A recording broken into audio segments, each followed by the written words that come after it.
plastic flow sheets.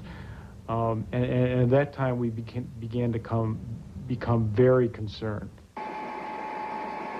On June 8th and 9th, General Studer goes with Rick Hoblet on his surveillance flights over the volcano.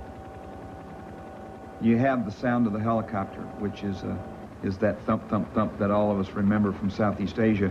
The doors are open, you know, you hear the wind, and you see how big it is, and you're so close to it, you feel like you could reach out and touch it, but you're afraid that if you did, it'd burn your hand.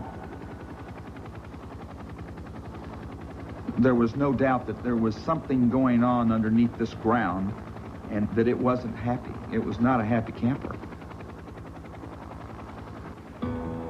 On the morning of June 10th, General Studer orders a full evacuation of Clark, leaving behind only a 1,500-person security force. The top priority for Clark officials this morning was getting people safely out of the area.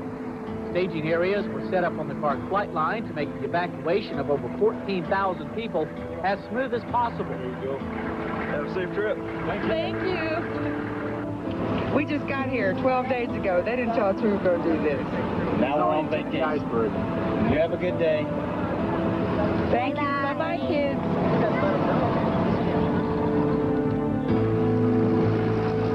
The evacuations now underway affect hundreds of thousands of people. The scientists know they have risked a lot predicting an eruption at Pinatubo. Every hour that passes without one heightens the tension at PVO. That was a period of falling off in our spirits. We were then beginning to really second-guess ourselves. We were fundamentally sure something was going to happen, but then we started asking the what if. What if this waits a long time? What if it doesn't go? What if we've made a huge mistake?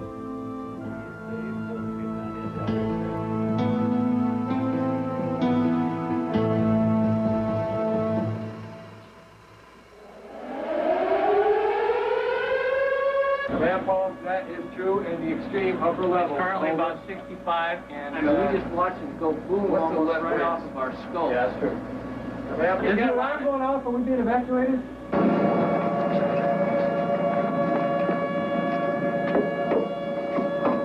Open the fucking door. 48 hours after Clark is evacuated, Pinatubo erupts. All remaining personnel hastily retreat to the far side of the base. Hey, I was up at the wall. When I got the heck out, I seen that thing started going, and I was gone. I think my underwear is about 2.5 miles that way. Came straight up, yeah, about this fast. Yeah, Did you hear any sound or anything?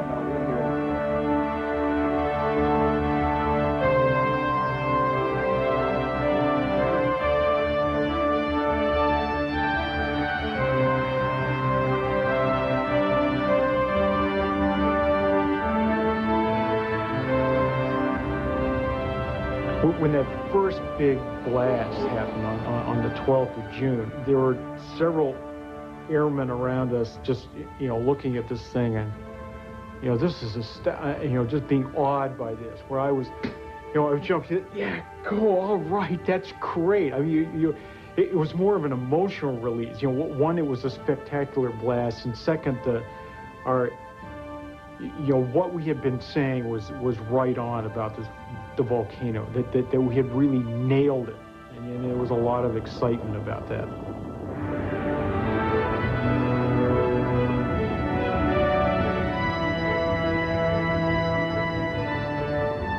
People after the first eruption would come and say, "Was that the big one? Was that the big one?" I was like, "No, I don't think that was the big one. That was, you try and make a analogy or metaphor. No, that was like a throat clearing thing, or a vent clearing phase. We knew that June 12th wasn't the big guy. That was just the volcano saying, okay, I'm going to do it. I'm ready.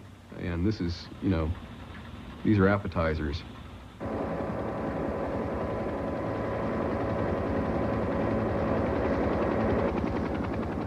This first eruption covers the once green area near the summit with a thick blanket of gray ash. And there's lots more where that came from.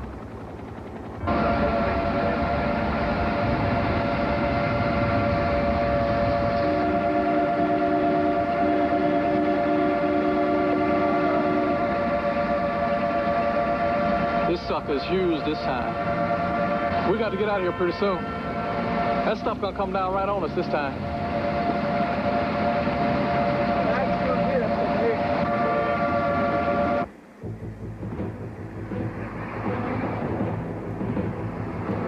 Appetizer-scale eruptions and accompanying retreats to the far side of the base continue day and night for the next 48 hours.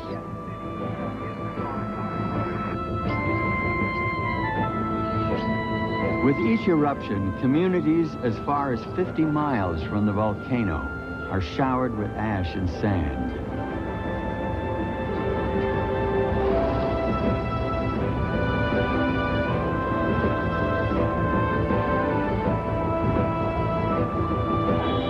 While all this is going on, a major typhoon is heading straight for the central Philippines. It will reach the Pinatubo area within the next 36 hours. Journal entry, 14 June, Friday.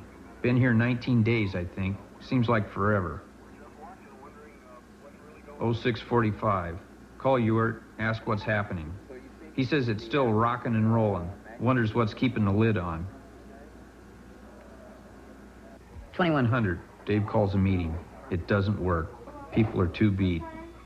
2217. Go to bed, exhausted.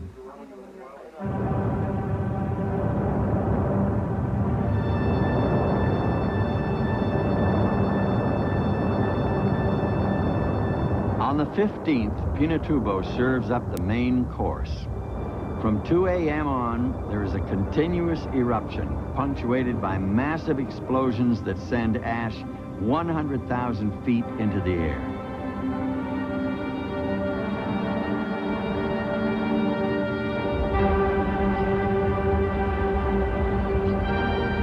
At daybreak, when the eruption becomes visible, it appears to be over 10 miles wide. Pyroclastic flows roar down from the summit in all directions. Even from 15 miles away, these flows overwhelm the horizon.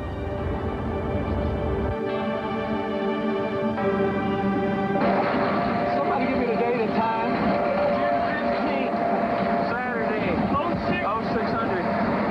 This is the largest one we had so far. The 6 a.m. explosion is the 5th of the morning. It is large enough to create lightning as part of its own weather system. At 6:30, rain from the leading edge of Typhoon Yunya hits the area. General Studer calls it quits. He orders all remaining personnel to abandon the base. 0720. Essentially monochromatic 1 Hz tremor, rail to rail. 0725. Pack our stuff and split. We're the last ones out. We got down the road 5 miles, and we decided that we had been lacking in courage and proper, objective viewpoint. That things weren't really that bad. Can you tell us what the situation is like now? Yeah, we've had a big eruption, and we're been discussing what to do, and we expect to go back right now. And so we returned to the base and got our equipment all going again and started looking at these eruptions. And by that time, the eruptions were having, with increasing frequency, there was a low-level wind shear from this typhoon that was blowing ash right over Clark Air Base and where we were. So there were periods of 15 or 20 minutes when it was just dark. It's like the middle of the night.